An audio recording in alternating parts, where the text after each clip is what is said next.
Hello and welcome back to Onto the Ball. I'm the host, Scott Nichol, and I'm joined as always by Travis Morgan and James O.B. O'Brien.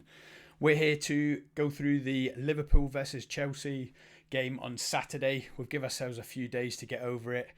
It wasn't much as a spectacle. It was pretty dire. You both watched it. I've already asked you. I'm going to get it straight onto OB as a Liverpool fan. OB, I don't recognise this Liverpool. I don't recognise this as a Jurgen Klopp's Liverpool. There's no intensity. There's no confidence. We're short of confidence. I know I've mentioned it in another stream before, but we could probably go 10 hours without scoring a goal. That's the way I feel at the minute. We didn't score against Chelsea. We didn't score against Brighton. We didn't even look like scoring. Cody Gakpo is taking pelters on Twitter. He really is. People are questioning his pace, questioning whether he's a Klopp signing. It's just all gone wrong big time. Saturday was probably the lowest I felt, which is pretty weird considering we got smashed by Brighton 3-0. But I just had no belief we were ever going to win the game. How did it feel for you? And Jurgen said after the game, it's small steps. It's almost like he knows how bad we are and we're not going to get much better anytime soon. So he's talking about a small step, which I can only imagine he meant the clean sheet. Where do we go from here? Wow. Okay, it's a big question, isn't it? I suppose what he did was he removed players that he didn't think was putting the effort in. So for starters, I would say that the Chelsea game was an improvement from the Brighton game. The Wolves game we had in between them was an improvement as well, in as much as it looked like players were putting effort in. Now, I absolutely ruined players for not making effort. I struggle with that. I struggle to deal with that. I think most fans do. And I don't mind if players play badly and have a bad day if I feel like they're putting the effort in. At the end of the day, that's football. Everybody has bad days in every aspect of your life. What we're seeing is a team that are clearly had to move into, and I'm going to use some horrible words, a transition period, just purely through things not functioning in the right way. I think Klopp didn't start the season off thinking that. He started off the season thinking, I'm going to reinvent the way we attack based on Mane and Nunez coming in. And I believe I've still got enough in the midfield, enough intelligence. What he didn't bank on players like Fabinho, Trent, to a certain extent, dropping off. Salah dropped off tremendously. And then he's had to pick up the pieces of that. We're not seeing the new boys fire, so Nunez hasn't fired. And it's a bit early to call Gakpo, to be fair. It's only 4 games in. He was, and Trav will tell us, he was never the player who was going to outpace everybody and show startling pace. He's an intelligent give and go, link up player who will cause a lot of problems from a technical perspective due to his position and his intelligence, his movement, his physicality. And we're not playing to his strengths, to be quite honest with you. We haven't played him in his preferred position either so far. So I can't have a go at him. I would say that Nunez hasn't done himself any favours. He's missed an awful lot of chances, but his goal-scoring record isn't terrible. But the team behind them is just not flowing. And let's look at Mo Salah, I think, is the important one to look at. Now, if Mo Salah was flowing and playing well, he causes absolute chaos because other teams have to double up, triple up on him. We've all seen it. We've seen him go through whole teams and they can't stop him because of his technical ability, his pace of thought, his intelligence on the football field. What we're seeing this season is a shadow of the guy that we've seen in previous years. And that's got to be confidence because physically his attributes are still the same for me. I still believe he's young enough to be a great player and there's no sign of him aging from a pace perspective or intensity of what he's trying to do. He's low in confidence. And I think when you've got key players low in confidence, I think you see what you're seeing is a real stalling of a team. They're not moving the ball as quick. They don't look confident. They're giving the ball away a lot. I mean, the first half against Chelsea, both teams were just giving the ball away constantly, and it was just horrendous to watch. It was two poor teams, really, wasn't it?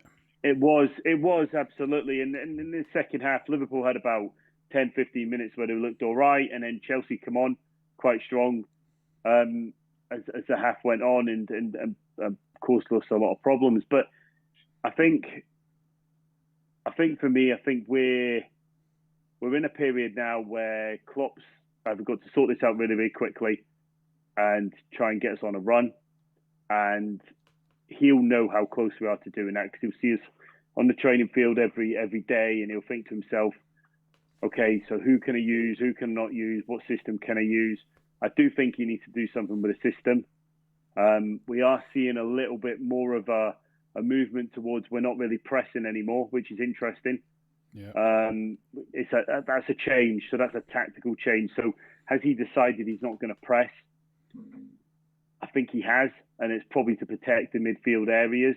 Is that something he wants to do long term? Absolutely not. So is this a stopgap? Yeah, it is. And I don't know where we go with that, because if we've got to do that to the end of the season, I can't see us getting top 4.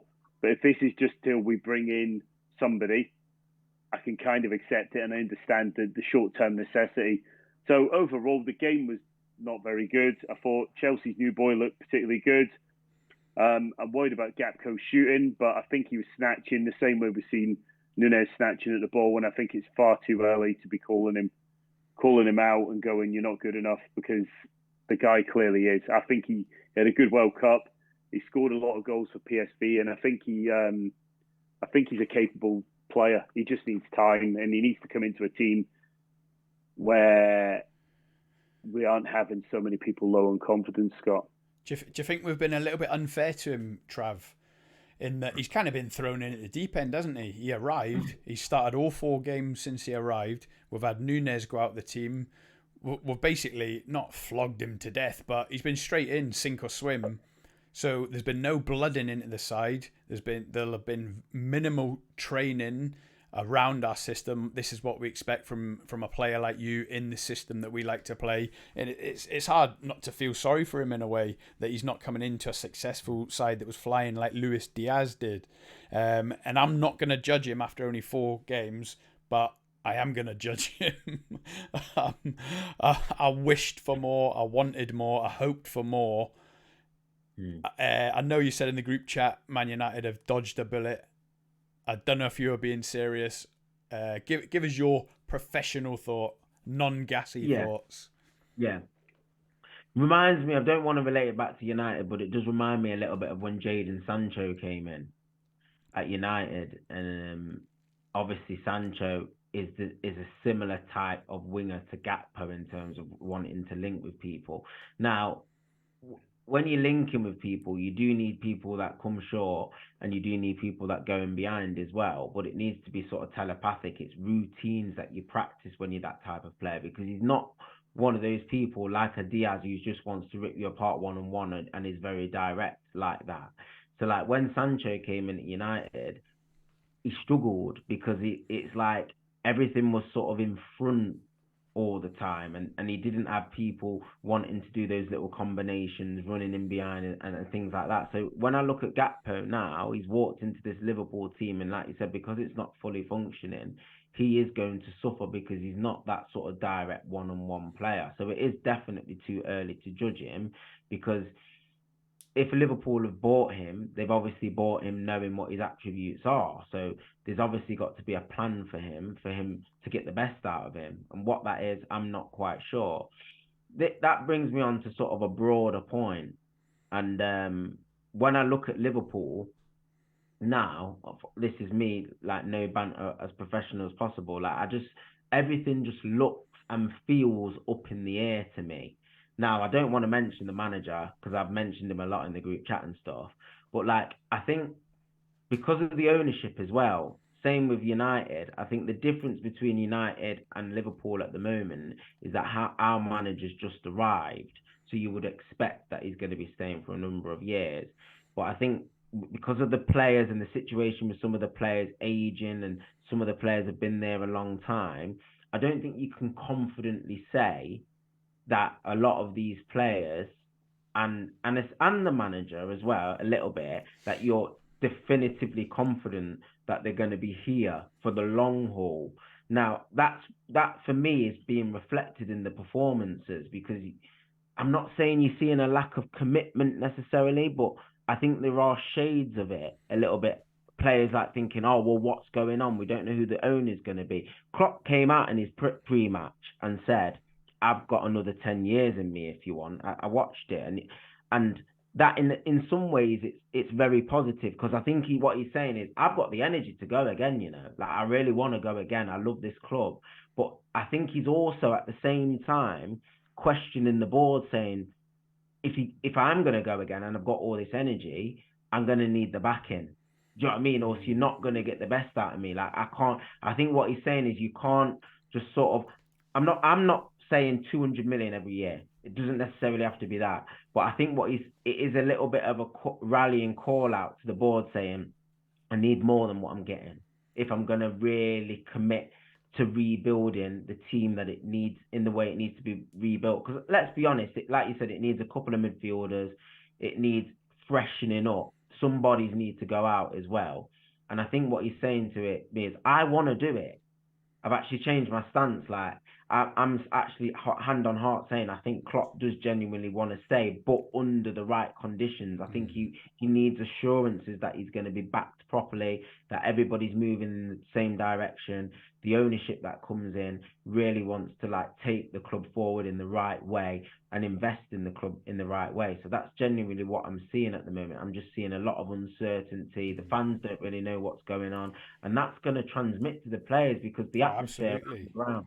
Yeah, absolutely. On match days, isn't there? It's probably a good point. If you think of it now, there'll be a certain kind of feeling that we're almost writing the season off, OB. Would you imagine that? We don't know who the owners are. We've got players that are injured. It's all a bit futile. Let's just get to the summer, see if we've got new owners, see if FSG are going to invest and buy a couple of top quality midfielders. It's all a bit of a washout just now. Do you think that's transmitting down to the players? And off the back of that, do you think Jurgen Klopp got his lineup wrong on Saturday? Because when I seen the lineup, I thought, what is he trying to do here? Harvey Elliott is a right-sided player all day long. He's either right side of the front three or he's right side of the midfield. Starting him on the left was like, what on earth is going on? Gakpo is in the middle. Trav has watched more European football than me. He said he's more a winger, and he looks like a winger. Even when Nunez come on, you thought, right, Nunez up top, Gakpo out on the left, let's see what we can do. But he didn't. He put Nunez out there. So when I looked at it, I thought, Elliott will be on the right. Salah loves it in the middle.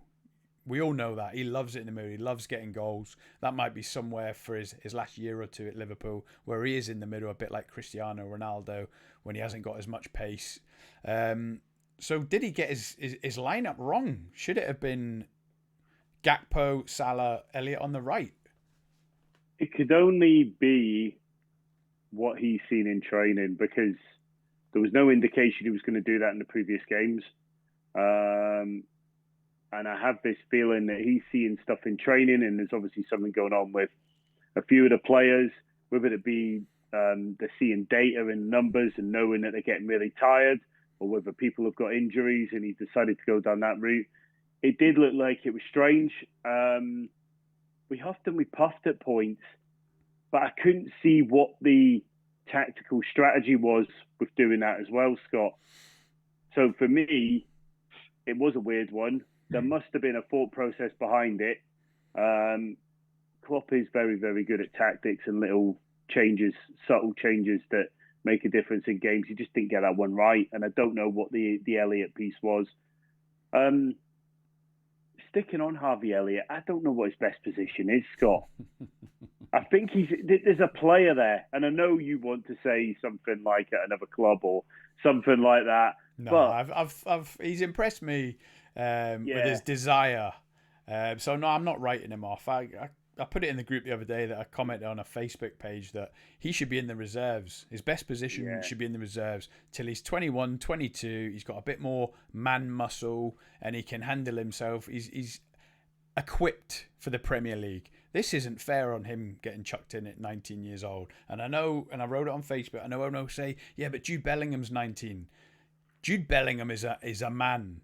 He's an absolute specimen, an Adonis. He's a freak of nature. So you can't compare two 19-year-olds. When you look at Harvey Elliott and the way he moves, you would like to think that Liverpool would try and develop in the same way as Foden, left-footed, low centre of gravity, moves like that. And where is Foden best? In and around the box, making things happen, trying to create things. That's the type of player I see when I look at Harvey Elliott. I don't see him as like a midfield player going box to box, trying to smash people and make things happen from a central, like a deeper central area. He needs to be in and around the box as much as possible. He's such a good dribbler. I think he's got an eye for a pass. I think he looks like a very, very creative player. So that's where I think he should be playing. And if that means the system that you're playing doesn't fit him, put him on the bench and change it when he needs to come on. Like you said, he's young and he's got lots of years ahead of him. Shouldn't be trying to shoehorn him in to a team that's like not fully functioning. But going back to what your two's point was in terms of whether this energy will be transmitting to the players, I think it's not just the players. Like you said, all these players have got agents, they're being advised. All these people that are involved with these players are going to be just as uncertain as the fans. Like I asked the other day, and I think you thought I was bantering. I was like, have you heard anything about the takeover? I was being genuine because, like you said, your takeover or your announcement that you were potentially being bought out actually came before United, and I think I've heard more about United than your own. Do you know what I mean? I think they said United, we're going to be getting some sort of serious bidders by sort of like the end of March time, and that's caused quite a lot of excitement that there's a little bit of a partial, like soft deadline. But I've not actually heard anything about yours. So have you? If anything, if anything, it's gone the other way, Trav. It's they're dousing the flames, they're distancing themselves. They're basically saying they're not looking for a sale, or if obviously what you read is true, they're not looking for a sale. They're looking for like an investor, which to me is partial investor is partial investor. The word which is an interesting concept, because if I was a partial investor and just thinking about the finances behind that for a minute, so what you're going to get what in the club, and you're going to have to put up a load of money. You're going to if you invest 500 million for a 20% stake, all you're going to be interested in is dividends you can take out. It would be catastrophic for us as fans if that was something that went through, because FSG would take that 500 million and go and buy this basketball team. It really would be catastrophic. So it's a buyout or bust, like it and lump it, and just suffer FSG in their sell-to-buy model. Like you said, the main people that are going to suffer are the fans. Like, it's not fair on the fans, really. Do you know what I mean? Like, you two are passionate Liverpool fans, obviously, all your life, and it's what you've been looking forward to, and you've always had your ups and downs with FSG, haven't you? Do you know what I mean? There's been periods of times, like big chunks of supporting Liverpool and FSG and their lack of investment at crucial times and stuff like that. And like I said, you've had such a fantastic manager that it sort of takes the focus away from it. It really can do that. But like you said, the reality and the crux is that there is a lot of uncertainty at the moment, and until that's cleared up, when that's going to be cleared up, I don't know. I think you're in the dark as much as everybody else, and I think that's the key factor at the moment. If we don't know as fans what's going on, the players are obviously, they might have some more information, but there's going to be players that are uncertain with what's going on. You've got Klopp, who I think wants the challenge, but I don't think he's gonna stick around if he's not properly gonna be backed with a proper project, because he's such a good manager. Do you know what I mean? He's such a good manager, like a top, one of the best in the world, without a shadow of a doubt. Why would he stick at a club, as much as he loves Liverpool, that with this squad isn't going to be equipped for challenging for the big trophies, when he's been so used to doing that? See, this is the thing, Obi. I'm sure you'll agree with me. If you were ever going to leverage the club and gamble, because that is what it'd be, because you could gamble, raise the 200 million, and it all go wrong. Easy. But if you were ever going to do it, it would be with Jurgen Klopp at the helm. Surely to God, if you're not going to do it for Jurgen Klopp, you're not going to do it in 4 years' time for Pep Linders or 6 years' time for Steven Gerrard. You do it, it's pretty much now or never if they can't find a buyer. But I can't see them doing it, because if they do it for Liverpool, they've got to do it for the baseball and they've got to do it for the basketball, and they won't do it for all the franchises, will they? Or will they? This is where if they want to hold on to Klopp, and Klopp's aware of that, Klopp can leverage it himself, but he can only. And I think I said this quite a few months ago. But this is what I don't get. If he could, yeah, but if he could, why hasn't he done it before? I don't know. But he should be able to do it, because if he. Can you imagine, right? I'll play your scenario out for you, and they must be playing. There's a little bit of politics in here. But if Klopp said, give me 200 mil or so quit, then I'll go, okay, you'll quit then. And he goes and quits, and that story comes out, FSG would have an absolute riot on hands. They wouldn't survive it. They'd be forced out of the club. We'd be looking at Everton-style scenes probably times 10. It would go really, really badly wrong. So Klopp must realise that. And he must be able to turn around and go, right, okay, give me the money. Because there's no saying no to that. There is no saying no to that, Scott. The owners of the football club cannot say no to Klopp on that one occasion when he does that. And I suppose the other thing is, has he done it previously and gone, I want this player as I've gone? And if he has done it once, who was that? And was it? And has he used that once before? You know what I mean? I don't know the ins and outs of it. And the second point is, if Pep Linders and Steven Gerrard's our next two managers, we've got a problem. Do you two think he's got to that point now, though? Like I'm saying, in that sense, like, do you think there's a conversation to be had in the summer, or do you two genuinely feel confident, no matter what, he's definitely going to be our manager, regardless of what happens? No. We covered it in the last poddy, Trav. Yeah. For his own career, his own sanity, his own pride, he cannot continue on the 1st of September with another £30 million net spend summer. Selling Kelleher for 20 million, selling Nat Phillips for 15 million. So that's 35 to go. So 65 million to spend, 30 million net spend as. He cannot go through and he cannot rescue this team, this squad, this club with another 30 million. So I don't know what's going to happen. Here's a question for you, Scott. If we don't spend anything in this transfer window, and then we go out in the summer and purchase Jude Bellingham, for example, and that's already a done deal or whatever, right? And we go out and do that. Does that make it all go away? That's a mad question, because if you're handing me Jude Bellingham, I'm giving you Jude Bellingham in the summer. Yeah, I'm giving you Jude Bellingham in the summer, but do all the problems go away? No. He can't run a whole midfield on his own. As good as he is, I know Thiago, if he has some legs around him, can be a baller, but he's got his injury problems. No, I don't think it would be enough. We need two, probably three. Oxlade-Chamberlain out, Keita out, Milner out. We need three to replace them. Probably cut our losses on Curtis Jones if we could get 15-20 million for him. And then Harvey Elliott and Carvalho, they're just too young. Henderson turns into the Milner of the squad, the club captain, the wise head on his shoulders. 15-20 games a season max. Fabinho, ship him out, gone. I don't know, but I've got some in the know information. Big up to Dan of Two Blues. If you haven't already subscribed to his channel, check it out. It's really good videos. Two Blues, two Chelsea fans. He texted me tonight saying that Bellingham is a done deal. Okay. He said he knows. Yeah, he said he knows people in the Birmingham area. One of his best mates is mates with Jude Bellingham. It's what his family have wanted. It's been tied up since last summer.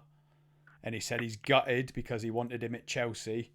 He also did give me some information on Declan Rice and where he's going, but he did say it didn't come from me, so I'll tell you privately after here, just in case Dan's watching this.